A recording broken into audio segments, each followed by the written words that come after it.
คนเนาะลำโจกมาเว้าคลิปนี้เด้อแล้วหลายคนว่าใหญ่เป็นตัวเลี้ยงเป็นม้าเป็นบ้า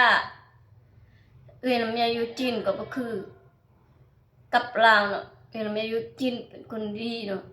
สงสารกับลาวคือปากมาปากเหม็นปากโน่นนี่โน่นนั่นเนาะ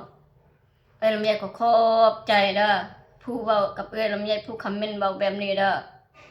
แล้วสิ่งที่เจ้าเว้าหั่นน่ะก็มันถูกต้องบ่ถูกบ่แล้วลำไยถามเลยดูแล้วถ้าบ่เว้าคนอื่นนอนบ่หลับบ่กินข้าวบ่แซ่บบ่น่ะอันผู้คอมเมนต์หั่นน่ะเป็นหยังคือบ่ใส่เวลาไปหาเงินน่ะใส่เวลาแต่คอมเมนต์เว้าผู้อื่นจังซี่สังสรรค์ใส่เวลาไปหาเงินตัว